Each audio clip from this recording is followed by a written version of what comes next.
Maligayang pagbabalik mga kasolid, Bob Arum magre-retiro na, delikado, siya pala ang papalit. Ahas sa Team Casimiro, tukoy na, WBO update, Pinoy numero 1 na. Para sa ating unang balita mga kasolid, 3 days to go na lang, undisputed showdown na sa pagitan nitong si Canelo Alvarez kontra nga dito kay Jermell Charlo. Sa kanilang pagharap nga mga kasolid, kapansin-pansin na tila wala sa kondisyon itong si Canelo Alvarez, samantalang itong si Jermell Charlo kampante na makukuha ang panalo.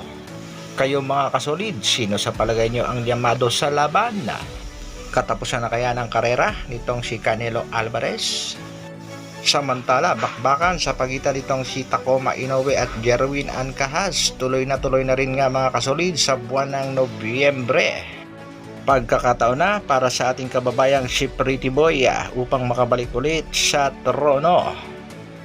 Sa kasalukuyan, ang ating pambatong si Ancajas ay may kartadang 34-3, 23 knockouts, samantalang si Takuma naman 18-1, 4 knockouts.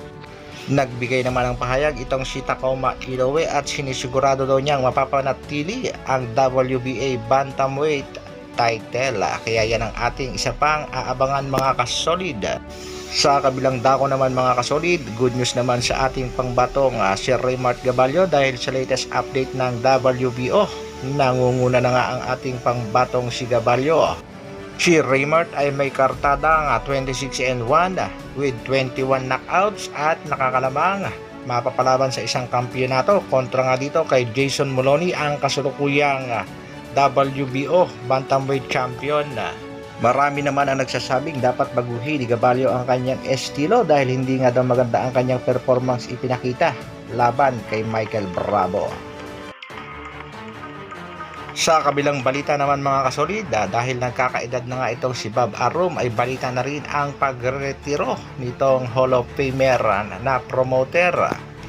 At tila delikado nga mga kasolid dahil balitang balita rin na ang papalit dito kay Bob Arum ay walang iba kung hindi itong si Mr. Shan ng MP Promotion. Si Mr. Shan nga daw ang gagawing business partner ng mga Japanese promoter para sa malalaking laban ng mga boxers ng Japan sa bansang Amerika. Kaya pala mga kasolid, gano'n na lang ang ginagawang pagdikit nitong si Mr. Shan sa mga Japanese promoter.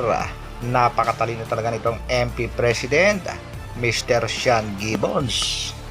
Dumikit kay Manny Pacquiao upang makuha ang mga Pinoy boxers at ngayon naman ay didikit sa mga Japanese promoter para makuha na rin ang malalakas na Japanese boxer.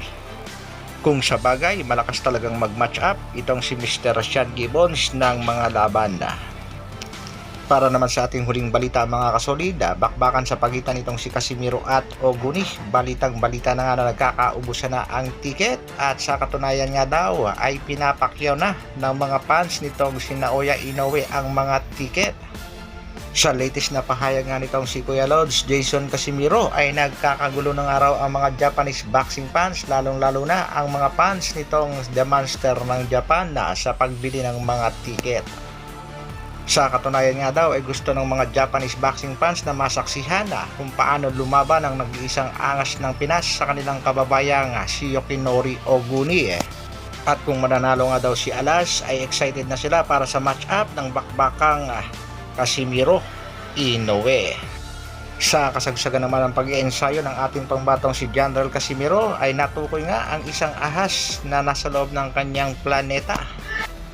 Pero alam naman natin mga kasolid na scripted lamang ito at isang patunay na ang magkapatid na Casimiro, Janrel at Kuya Lods Jason Casimiro ay naniniwala nga may natitira pang ahas sa kampo ng Casimiro.